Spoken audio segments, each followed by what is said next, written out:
This is a KOCO 5 First Alert Weather Severe Weather Update.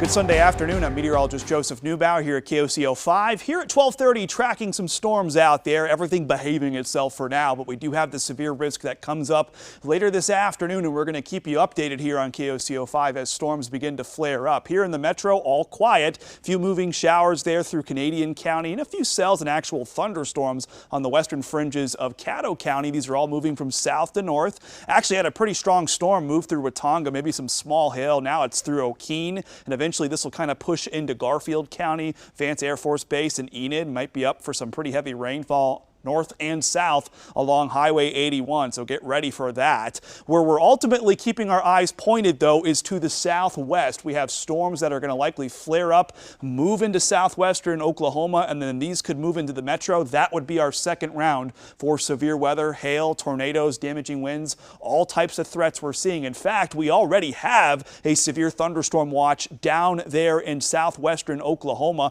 So let's take a look at that. It goes till 5 o'clock. You can see some counties around this watch left out. One of the questions I got, why not just issue this all for southern Oklahoma? We know we're going to get a chance for severe weather later through the afternoon and evening. Well, the thinking is as we push later into the afternoon and evening, we might not need a severe thunderstorm watch. We might need a tornado watch because we're going to see the dew point values come up, humidity come up. Our storms this morning and early afternoon have been pretty elevated. As the humidity comes up, we'll see these storms come a little bit closer to the surface. That helps out the rotation side of things when the low-level jet kicks in, and then we'll get the chance for rotating thunderstorms. That's sort of the science behind what they're thinking down in southern Oklahoma and southeast Oklahoma with the enhanced level 3 out of 5 risk. Really could see an enhanced risk for tornadoes. Now, the tornado index maybe not quite as high here in the OKC metro, sitting at about a 4. But we had a 4 for that tornado index overnight, and we had 3 prolific tornadoes.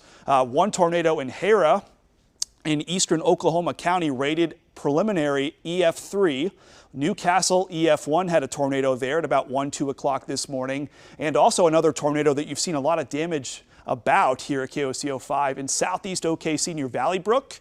That's near I-240 and Sooner Road. That tornado on the south end of Oklahoma County, that was rated an EF2. And these ratings could change as we get more information. But that was all done on a 4 out of 10 tornado index. So we have that 6 to 7 there in southeastern Oklahoma. We'll still be watching closely, even though the bullseye footprint isn't right over the metro this go around. Still watching very closely. Wind risk will also be a little higher today. You can see the footprint for the damaging wind gusts of 60 to 70, 80 miles per hour, very large, very expansive through the afternoon and evening. And for our friends in southwestern Oklahoma that are seeing storms right now, you can see some isolated golf ball sized hail, maybe not quite that large here in the OKC metro, but we'll be watching closely. Yeah, so storms beginning to fire down in southwestern Oklahoma, southern Oklahoma, and like we said, they're going to take a ride right up the low-level jet into the metro. That's the thinking right now with model data. So getting busy at like 2, 3, 4, 5 o'clock this late afternoon, sun going down into the evening.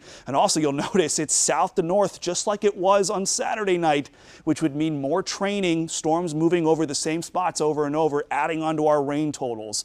Could get a little bit of a lull in the metro through the evening, not for southern Oklahoma with that higher enhanced risk.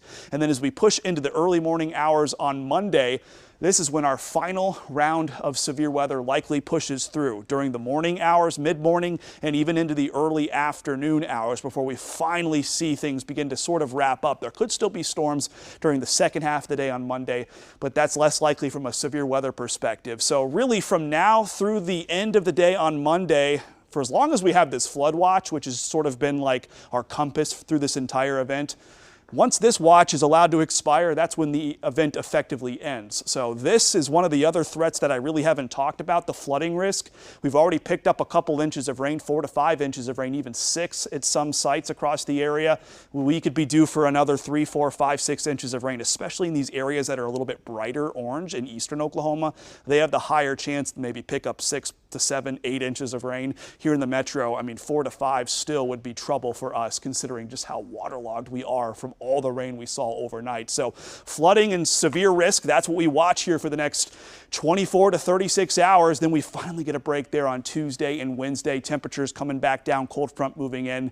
Should be great for the voting conditions out there on Tuesday. At least the rain's not giving us a hiccup there on Tuesday. Thursday, Friday, some small chances for rain back in the forecast. Right now, those appear non-severe here on our latest 5+5 day forecast. Stay with us here on KOCO 5.